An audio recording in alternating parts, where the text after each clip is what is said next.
수요기도에 주시는 하나님의 은혜가 저와 여러분에게 함께하기를 주의 이름으로 축복합니다. 말씀을 나누기 전에 또 한번 이렇게 인사 나누면서 말씀을 듣도록 하겠습니다. 건강한 신앙생활로 행복하게 살아갑시다. 인사하겠습니다. 행복하게 살아갑시다. 한 번 더 인사할까요? 하나님이 일하고 계십니다. 하나님이 일하고 계십니다. 네, 늘 그렇습니다만은 제가 서두에 인사를 정할 때에도 같은 인사를 자주 하는 편입니다만은 특별하게 한 개씩 들어갈 때 보면은 이 인사도 말씀과 연관이 있구나, 이렇게 감을 잡고 한번 들어보시는 것도 굉장히 좋을 것 같습니다. 여러분, 지난 2주간에 걸쳐서 우리는 사사기 4장 말씀을 살펴봤습니다. 구체적인 내용으로는 여성 선지자였죠. 그리고 이스라엘의 사사라고 불렀던 드보라, 그리고 군대 장관이라고 불렀던 바락이라는 사람이 힘을 합쳐서 이방 민족인 가나안 땅의 야빈 왕과 그의 군대 장관 시스라까지 강력한 철병거를 가졌던 그 민족을 무너뜨리는 그 승리하는 말씀의 내용을 2주간에 걸쳐서 우리가 말씀을 나누었습니다. 그 중에서도 특히 무명의 장군이었던 바락, 반면에 또 유명한 장군이었던 시스라의 싸움은 결국에는 누가 진짜 민족의 생명을 위해서 싸웠는가라는 것을 보여주었던 귀한 대목이 말씀을 통해서 우리에게 전해졌습니다. 시스라는 결국에는 자기 민족, 자기 군사들을 다 버리고 혼자 도망친 참 굴욕의 그런 용사였다라고 생각해도 과언이 아닐 정도였습니다. 이제 승리를 떠안았던 이제 드보라와 바락이라는 사람의 노래를 한번 보도록 하겠습니다. 오늘 이 말씀은 드보라와 바락이 바라봤던 이스라엘의 전쟁사 전체를 노래하고 있는 그런 장면의 내용입니다. 이 내용들이 음표가 붙었다면 우리가 노래를 한번 불렀으면 어땠을까, 이런 생각도 말씀을 준비하는 가운데 잠시 한번 해봤습니다. 사사기 5장 전체를 두 사람이 노래하고 있는 내용으로 구성하고 있습니다. 4장에서는 사건 두 가지를 다루었지만 5장으로 와서 전체 노래 가사 내용을 담은 것을 보면은 그 가사 내용이 굉장히 중요하다는 것을 우리가 좀 생각해 볼 수가 있겠지요. 드보라와 바락 장군 이야기를 종결하는 오늘 1절로 31절까지 상당히 많은 주제를 거론하면서 설교할 수 있는 내용이 있겠다라는 생각을 했습니다.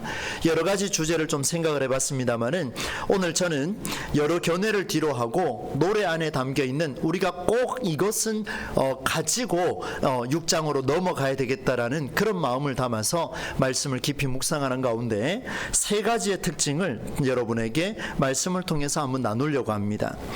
먼저 첫 번째는요, 드보라와 바락의 노래가 무엇을 위해서 만들어졌는지를 한번 살펴보려고 합니다.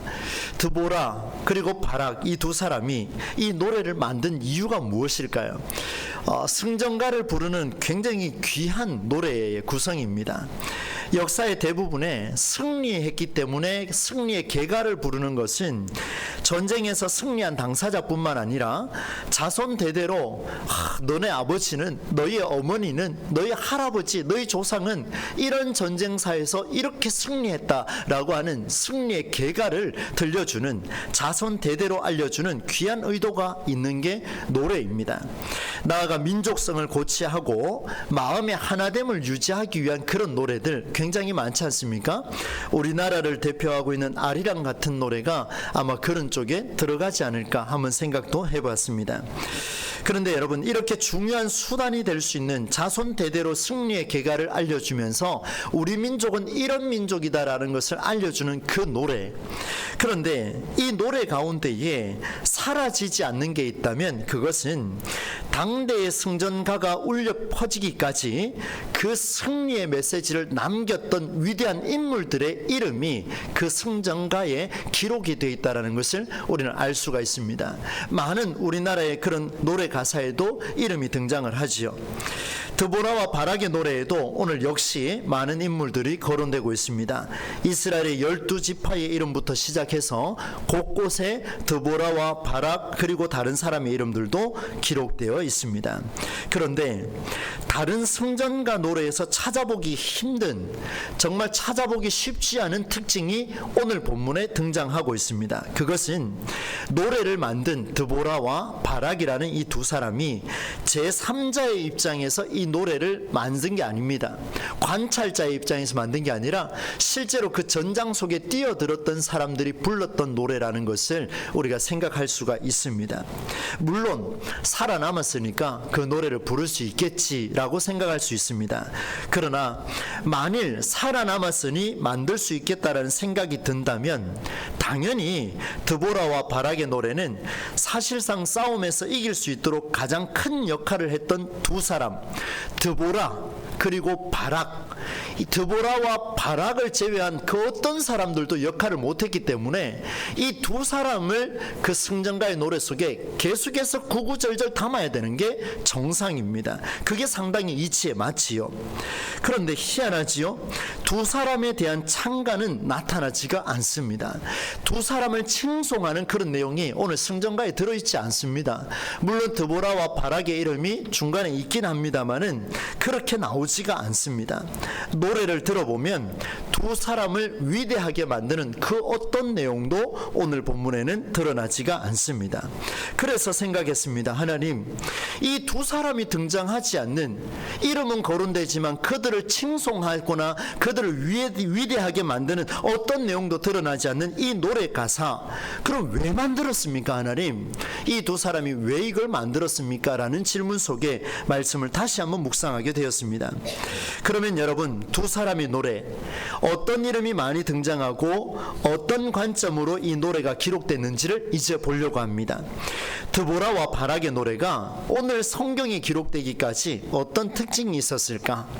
저는 말씀을 반복하며 읽는 가운데에 중요한 사실을 만날 수가 있었습니다. 그것은 다름 아닌 여호와 하나님을 향한 찬송과 영광을 곳곳에서 이 노래가 그 노래를 부르는 자들에게 요청하고 있다는 것을 볼 수가 있습니다. 너희 왕들아, 너희 통치자들아, 이스라엘의 하나님 여호와를 찬송하라. 너희 하나님이 진동하였다. 너희 하나님께 영광을 돌리라. 이런 내용들이 계속해서 반복하고 있는 것을 이 본문의 노래 속에서 찾을 수가 있습니다. 굉장히 중요한 특징이에요. 너무나 당연한 것 같지만 여러분 정말 그럴까요? 한번 보겠습니다. 드보라는 여성 선지자라고 제가 영어로 이야기하면서 그렇게 예언자라고 말씀을 드렸습니다. 일반적인 차원의 미래를 알아맞히는 그런 예언자가 아니었죠. 시대를 향한, 그 시대를 향한 하나님의 뜻을 선포했던 예언자. 그의 관심은 이스라엘이 앞으로 어떻게 될 것이다 라는 미래를 예측하거나 미래를 짐작하는 거기에 목적이 없었습니다. 그 순간을 향한, 바로 이 순간을 향한 하나님의 간절한 마음을 알리는 것이 드보라의 목적이었죠. 이런 관점은 드보라가 바락을 불러서 하나님의 뜻을 전했을 때도 그대로 드러났고, 바락 또한 드보라의 의도를 명확하게 알았습니다.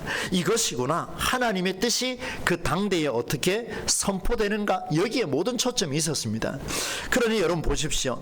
일반적인 예언자는 자신이 미래를 예측했기 때문에 누구보다도 특별한 자기 자랑을 늘어놓게 됩니다. 당연한 이야기죠. 내가 예측했기 때문에, 그렇죠 목사님이 그때 그 말씀하셨던 거 그게 이거네요. 맞습니다. 자기 자랑을 할 수밖에 없습니다. 그런데 성경의 예언자는, 드보라와 같은 이런 선지자는 하나님의 말씀을 이 시대에 우리 그리스도인으로서 우리 모두가 선포했기 때문에 누구보다도 하나님의 일하심을 노래하게 된다라는 사실을 만날 수가 있습니다. 일반적인 예언자는 자기의 자랑을 늘어놓는 노래를 만들지만, 하나님의 말씀을 선포했던 성경의 예언자는 자기의 노래가 아니라 내 이름이 들어간다 할지라도 하나님의 일하심을 노래하게 된다라는 놀라운 사실을 오늘 본문이 우리에게 말씀해 주고 있습니다. 사랑하는 우리 동부설교 성도 여러분, 오늘날 수많은 한국 교회를 오가는 신앙인들이 나누는 서로의 대화를 여러분 눈여겨 한번 보십시오. 귀를 기울여서 한번 들어보십시오. 수많은 설교 메시지도 한번 경청해 보시기를 바랍니다. 그 가운데에 진짜 하나님의 말씀이 살아나고 있는가, 귀를 기울여 보면 내가 무엇을 해냈다. 여러분, 제가 이 글을 적으면서요, 저 자신부터 참 자유롭지 못한 못한다라는 것을 다시 한번 새깁니다. 끊임없이 새깁니다. 내가 있었기 때문에 가능했다. 내가 목회했기 때문에 이 교회가 그때 달라졌다. 내가 없었으면 불가능한 것처럼 말하는 자들이 많습니다.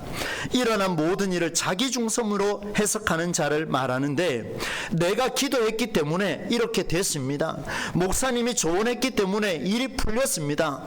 여러분, 이런 이야기는요, 너무나 당연스럽게 주고받을 때가 많이 있습니다. 실제로 저는 2년 넘게 우리 교회에서 사역하면서 저에게 대해서 그렇게 말씀하시는 분도 많이 있었고, 저 또한 다가가서 이렇게 이야기했습니다. 우리 장로님 계셔서, 우리 권사님, 집사님 계셔서, 우리 성도님이 계셔서 이렇게 달라졌습니다. 그게 그거군요. 이렇게 말하던 저의 모습도 있었습니다. 그러나 그것이 잘못됐다라고 할 수는 없겠지요. 그러나 오늘 말씀으로 비쳤을 때 이런 관점은 직접 내가 그 일을 한 것 같지만 실상은 하나님이 동부제일교회를 향하여서, 하나님이 여러분의 가정을 향하여서 하신 일에 자기 숟가락을 올리는 일과 같습니다. 굉장히 두려운 이야기입니다.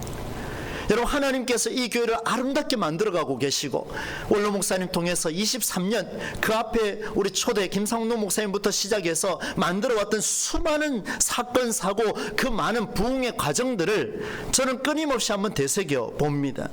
이런 과정 속에 하나님이 하신 일이 훨씬 더 많고, 하나님이 하신 일이 거의 전부라고 해도 과언이 아닐진데, 이제 목회를 이어받는 제가 그 위에 숟가락을 올리며 내가 있을 때 이렇게 해냈다라고 말하는 것은 정말 부끄럽기 짝이 없는 그런 그리스도인의 삶이 아닌가. 여러분 스스로에게 한번 오늘 말씀을 통해서 한번 들어보시기를 바랍니다. 늘 조심스럽습니다. 한편 진짜 기독신앙을 살아가는 사람은요, 하나님이 일하고 계십니다. 하나님이 일하고 계십니다. 내가 한 건 없습니다. 하나님이 감동하게 하셨습니다. 하나님이 이루셨습니다. 여러분, 우리 사역자들하고 우리 제가 너무 오랫동안 사역을 해오면서 느꼈던 게 있는데요, 나는 오늘 고생했습니다. 내가 이만큼 해냈습니다. 제 이야기를 정말 수십 년 동안 계속해서 들어왔습니다. 그 말을 들을 때는 저는 위로해 줍니다. 그러나 속으로는 생각합니다. 그 일은 당신이 한 게 아니고 하나님이 하신 일이야. 저는 솔직하게 이야기합니다. 제 스스로. 그러나 밖으로 표출할 수는 없죠. 마음 상하니까요. 여러분 어떻습니까? 하나님만이 영광과 찬송을 받으셔야 한다라고 말하고, 하나님이 이루셨다라고 말하고 있지만 우리의 삶은 어떨까?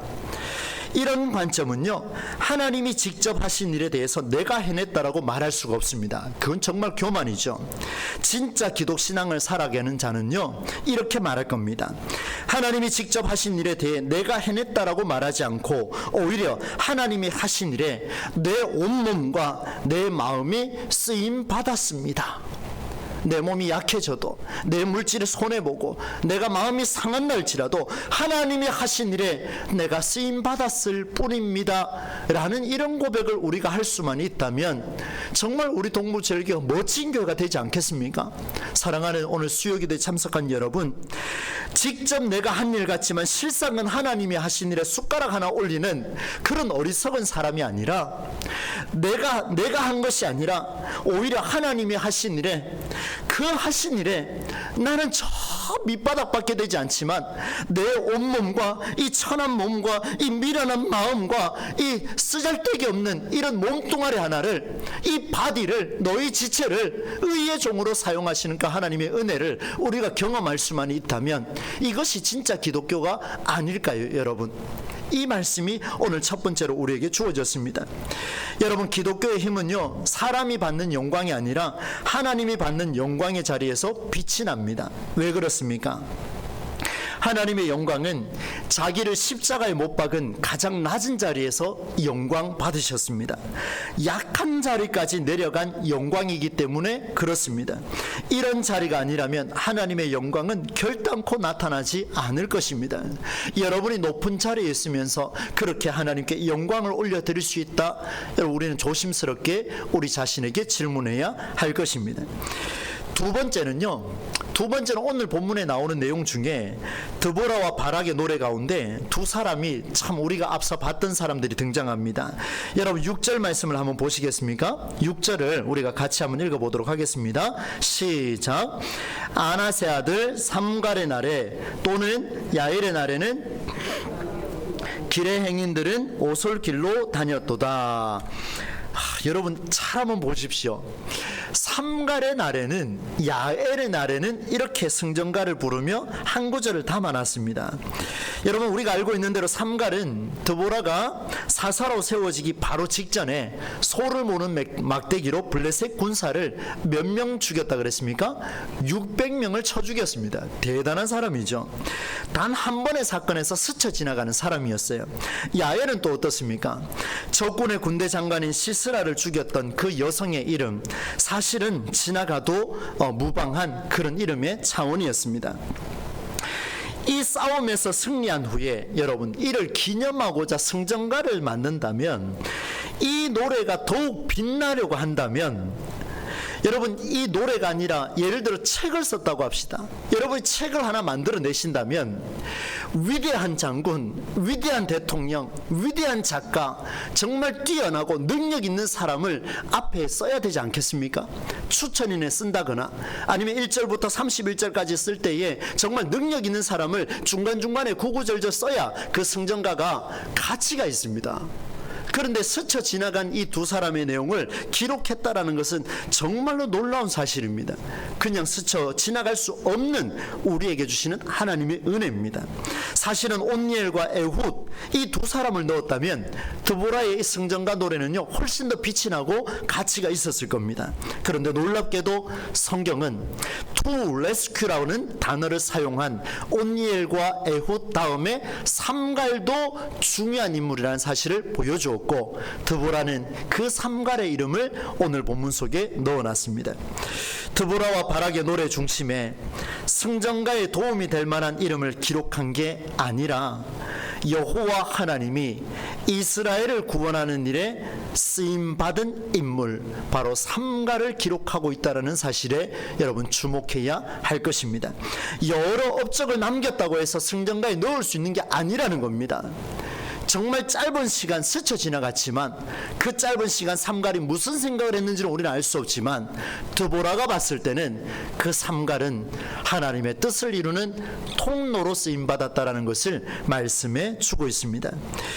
한 사람 엄청난 힘으로 블레셋을 물리친 소 모는 자 삼갈에게 관심이 있었던 게 아니라 이스라엘을 구원하려고 했던 창조주 하나님의 마음에 적극적으로 동참한 그 한 사람 삼갈에게 관심을 둔 승전가 노래가 바로 오늘 이 노래라는 사실을 우리가 만날 수가 있습니다. 자기의 영광이 아니라 하나님의 영광입니다.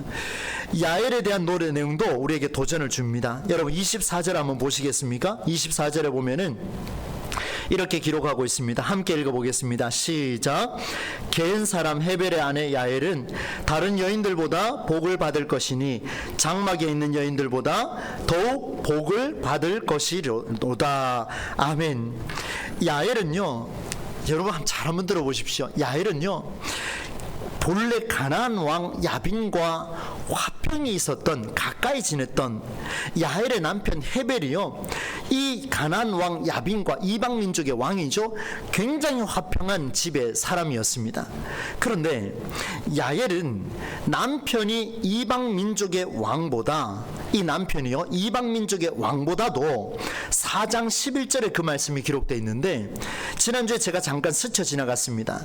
모세의 장인 호밥의 자손 중 게은 사람 헤벨, 이렇게 기록하고 있습니다. 무슨 말입니까?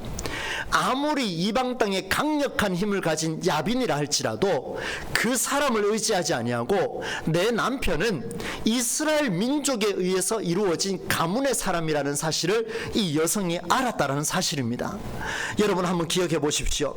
힘의 논리보다 훨씬 더 이 싸움의 근원이 어디에서 출발하는지를 명확하게 한 사람이 야엘입니다. 그래서 오늘 본문에 기록이 되는 거예요. 그가 시스라를 죽였기 때문에 칭송을 받고 시스라를 죽였기 때문에 복을 받는다. 여러분 그렇게 생각한다면 여전히 기복신앙에서 우리는 못 벗어나고 있습니다. 정말 중요한 것은 그가 이렇게까지 행동할 수밖에 없었던 이유는 가나안 왕 야빈과 함께 끊임없이 화평을 맺었다면 시스라를 죽일 수가 없었겠지요. 그의 마음속에는 야빈이 아니라 모세와 함께 하셨던 그 하나님, 그 가문이 나의 남편의 가문이라는 사실을 알고 이 여인은 말뚝을 들었습니다. 관자놀이에 올리고 망치로 내리쳤습니다. 이게 바로 신앙의 삶이지요.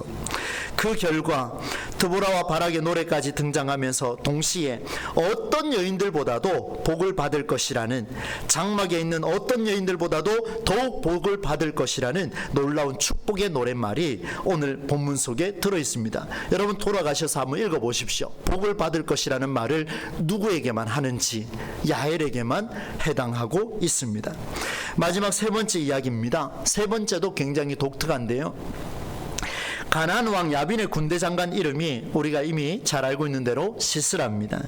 그런데 희한하게 시스라가 죽고 난 뒤에 갑자기 28절로 30절 말씀을 보면은 누가 등장을 하냐면 시스라의 어머니가 등장을 합니다. 여러분 승전가 노래에 이방 땅에서 넘어온 그 군대 장관이 죽었는데 그 군대 장관의 어머니 이야기를 왜 넣습니까? 이 정말 안 넣어도 될 이야기인데 중요하게 다루었습니다. 그래서 말씀을 또 깊이 묵상을 했습니다. 하나님, 왜 이렇게 이방 민족의 군대 장관의 어머니의 이야기를 여기 담아두었을까? 여러분 자녀를 양육하시는 분 잘 한번 귀를 기울여 보십시오. 저의 말이 아니라 성경의 귀를 기울여 보시기를 바랍니다. 아들을 사랑하는 부모의 마음이 잘 느껴지는 그런 대목입니다. 내용을 보시면요, 아들을 기다리는 그 애틋한 어미의 심정이 그대로 기록되어 있습니다. 그러나 어머니가 얼마나 잘못된 생각에 빠져 있는지를 보여주는 대목이며 자녀를 양육하는 어머니의 자세가 얼마나 중요한지를 알려주는 대목이 바로 28절로 30절 말씀에 기록되어 있습니다. 여러분 28절로 30절 말씀을 같이 한번 읽어보도록 하겠습니다. 함께 읽습니다. 시작. 시스라의 어머니가 창문을 통하여 바라보며 창사를 통하여 부르짖기를 그의 병거가 어찌하여 더디오는가, 그의 병거들의 걸음이 어찌하여 늦어지는가 하며 그의 지혜로운 시녀들이 대답하였겠고 그도 스스로 대답하기를 그들이 어찌 노략물을 얻지 못하였으랴, 그것을 나누지 못하였으랴, 사람마다 한두 처녀를 얻었으리로다. 시스라는 채색 옷을 노략하였으리니 그것은 수놓은 채색 옷이리로다. 곧 양쪽에 수놓은 채색 옷이리니 노략한 자의 목에 꿈이리로다 하였으리라. 아멘. 성경 말씀이니까 아멘으로 받습니다. 내용을 잘 한번 보십시오. 기가 막힙니다. 어머니의 말을 잘 들어보면요, 애틋한 어미의 심정이 끌어오릅니다. 그의 병거가 왜 이렇게 더디오는가? 내 아들에게 혹시라도 문제가 생겼는가? 그의 병거가 왜 이처럼 늦게 오는가? 두 차례 반복하며 그는 이렇게 하소연하게 됩니다. 그러나 탄식의 소리는 잠깐이었습니다. 아들이 돌아오기를 기다리는 어미의 심장이었지만 동시에 이는 평소 어머니가 아들 시스라를 어떻게 키웠는지를 보여주는 놀라운 대목입니다. 여러분, 아들이 한 나라의 왕을 보좌하는 군대 장관이 된 것은 굉장히 놀라운 일입니다. 칭찬받을 만한 일입니다. 어머니의 양육이 없었다면 어찌 이런 아들이 나올 수가 있겠습니까? 그렇지요? 여러분, 저는 목회를 하면서 많은 이야기를 들을 때 그래서 사모가 집에 있어야 된다 이런 이야기를 참 많이 들었습니다. 그 이유를 물어보니까 왜 그럽니까? 물으니까 자녀를 양육하는 것은 어미의 책임입니다. 이런 이야기를 참 많이 들었어요. 저는 그 말을 신뢰하지 않습니다. 왜 어미의 책임입니까? 아비는 책임이 없습니까? 저는 그 말을 신뢰할 수가 없어요. 여러분 한번 보십시오. 어머니의 심정이 그렇게 애틋하게 했다라고 이야기하지만 그 아비는 도대체 어디 갔습니까? 오늘 기록조차 하고 있지 않습니다. 그리고 어미의 심정이 드러나는데요. 잘 한번 들어보세요. 어머니의 양육이 얼마나 형편없고 어리석게 시스라를 만들었는지를 보여줍니다. 늦게 돌아올 아들을 걱정하며 그의 손에 들고 있을 채색한 옷감을 기다리고 있습니다. 수놓은 두 벌의 옷감을 기다리고 있습니다. 지금 아들의 생명이 어찌 됐는지를 모르는 판에 아들의 생명이 내가 보고 싶다라고 말하지 아니하고 그 아들이 어찌 그것을 쟁취하지 못했겠느냐, 그 아들이 어찌하여 그것을 노력하지 못했겠느냐, 내가 키운 아들인데 어찌하여 그 아들이 그걸 감당하지 못했겠느냐, 이런 소리를 지금 성경에서 하고 있더라는 말입니다. 그녀의 말이 아들이 지금까지 어떻게 살아왔는지를 보여주고 있습니다.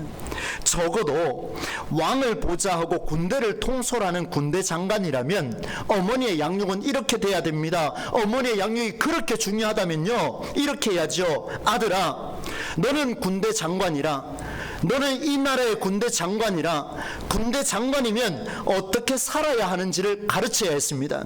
군대 장관이라면 군대 장관으로서 존재로서의 가치가 무엇인지를 설명을 하고 이 아이에게 심어 주었어야 했을 겁니다. 언제부터요? 어릴 때부터, 젖 먹던 시절부터 그렇게 양육을 했어야죠. 그런데요, 그에게는 장군으로서의 마지막 사명이 없었습니다. 우리가 알고 있는 것처럼 통솔에 나간 군대를 모두 버렸습니다. 혼자 살겠다고 그의 이기적인 생각으로 적군에 뛰어든 것이 아니라 오히려 내 왕 야빈과 함께 평화를 맺었던 헤벨의 집에 도망하며 당당하게 말합니다. 내가 여기 온 것을 알리지 말라. 이런 말도 안 되는 일들을 다 버리고 도망쳐놓고 지 혼자 살겠다고 이런 말하고 있는 이 모습, 어미가 아들이 돌아오지 않는 그 모습을 보며 내 아들의 생명을 아파해야 될 텐데 그리하지 아니하고 그가 가져올 수놓은 채색 옷을 기다리고 있는 이런 어리석은 양육의 가르침, 기가 막힌 일이 오늘 본문에 드러나고 있습니다. 정말 부끄럽습니다. 군사답게, 용사답게, 군대의 장관답게 어떻게 싸움을 마무리하고 있을지를 생각해야 될 텐데 그걸 가르치지 않았으니 결국에는 혼자 살겠다고 뛰쳐나오는 그게 수놓은 채색옷과 뭐가 다릅니까? 안 그렇습니까, 여러분? 약탕물을 가지고 돌아올 광경을 생각하고 혼자 도망친 줄도 모르고 어미는 여전히 내 아들은 이런 자야 말하고 있으니 기가 막힐 일이죠.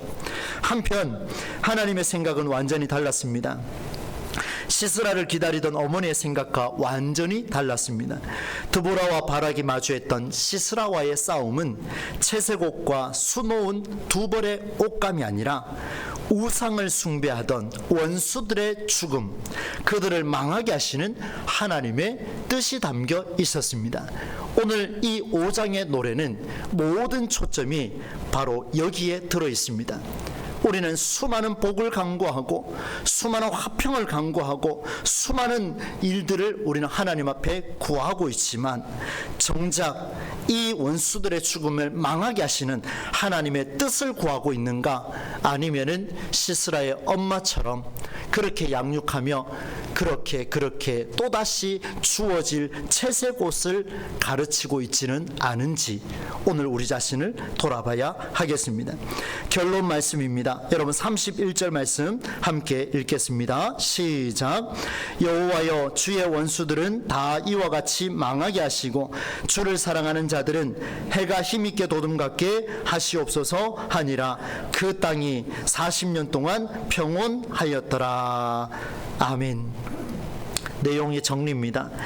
주를 사랑하는 자들은 해가 힘있게 도둠같게 하시옵소서, 이것입니다. 말씀을 정리하겠습니다. 오늘 세 가지를 나누었습니다. 여러분, 드보라와 바락 이쪽에 있는 팀이 반대쪽에 있는 야빈과 시스라와의 이 엄청난 싸움, 철병거 900대를 몰고 와서 쳐 죽이겠다라고 하는 그 싸움에서 드보라와 바락이 승리했습니다. 그렇다면 이 엄청난 승리의 소식은 승전가를 만들 때 굉장히 유명하게 만들어야 했습니다. 그러나 드보라와 바락은 그런 유명의 승전가가 아니라 무명의 승전가를 불렀습니다. 유명한 용사의 이름이 없었습니다. 그리고 전쟁에 앞장섰던 드보라와 바락 자기의 이름을 칭송하지 않고 이 승전가의 노래의 주인은 살아계신 여호와 하나님이시라고 칭송하고 있습니다. 자기의 일함이 아니라 하나님의 일하심에 숟가락 하나 올리는 게 아니라 이 모든 것들은 하나님의 일하심이요 드보라와 바락은 쓰임받았을 뿐입니다라는 놀라운 고백을 첫 번째로 담았지요. 두 번째는 무명의 인물 두 사람이 등장을 했습니다. 삼갈과 야엘입니다. 삼갈은 스쳐 지나간 그런 인물이고 야엘도 그렇습니다. 그러나 두 사람이 다른 게 있었습니다. 드보라가 볼 때는, 바락이 볼 때는 삼갈은 온니엘과 에훗보다 훨씬 더 드보라의 눈에는 하나님의 영광을 나타낸 사람이었을 가능성이 매우 높다라는 것. 그 다음에 야엘은 야빈과 시스라의 그런 힘의 논리보다 근원이 어디 있는가, 내 남편 헤벨이 어느 가문에서 나왔는가를 고민했던, 바로 이스라엘을 사랑한 하나님의 마음이 무엇인지를 고민했던 야일이었습니다. 마지막 세 번째, 군대 장관 시스라의 어머니가 등장을 했지요. 그의 어머니는 아들에게 군대 장관으로서의 의무를 기대하지 않고 전장에 나가서 승리해오는 그 모습을 생각하며 또다시 수놓은 채색옷을 기다리고 있었습니다. 교회를 보내며 기독교 신앙생활을 하며 또다시 승리에 돌아올 내 자녀의 채색옷을 기다리고 계십니까? 그렇다면 오늘 이 밤에 생각을 바꾸어야 할 것입니다. 존재로서의 가치를 교육하는 게 얼마나 중요한지요. 그리스도인으로서, 내 아들로서, 하나님의 자녀로서 너는 존재가 있다는 것을 가르치는 것이 훨씬 더 채색옷보다 성경적이라는 사실을 오늘 말씀을 통해서 살펴보게 되었습니다. 사랑하는 여러분, 오늘 이 세 가지가 저와 여러분에게 깊이 적용되기를 바랍니다. 깊이 적용돼서 나의 영광이 아니라 하나님의 영광을 찬송하며 여호와 하나님께 영광을 올려드리는 저와 여러분의 삶이 되실 수 있기를 예수님의 이름으로 간절히 축원합니다. 이 시간 함께 찬송 드리겠습니다. 411장 주신 말씀 생각하며 함께 고백하겠습니다.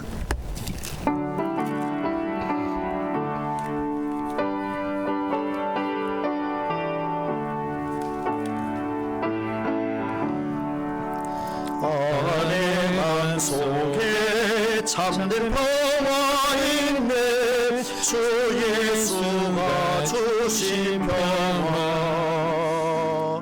시험과 저하고 흔들리지 않아. 귀하인 평화라. 주가 항상 계셔 내 맘속에. 주가 항상 계셔 기쁘다. 주 나의 맘에 계셔 괴로워하시네. 어찌 내가 주를 떠나 살까. 이 귀한 평화 내가 내 슬픔이 사라지고 마음의 기쁨 넘쳐 주를 찬양하네. 평화의 임금 예수. 주가 항상 계셔 내 맘속에. 주가 항상 계셔 기쁘다. 주 나의 맘에 계셔 괴로워하시네. 어찌 내가 주를 떠나 살까.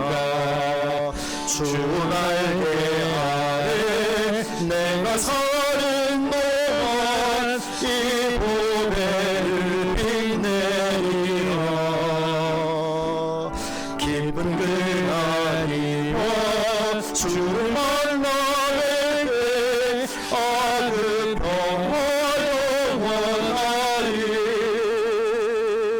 주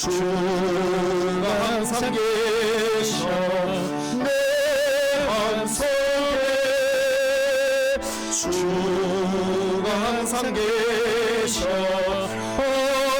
기쁘다 주 나의 맘에 계셔 외로워하시네 어찌 내가 주를 떠나 살까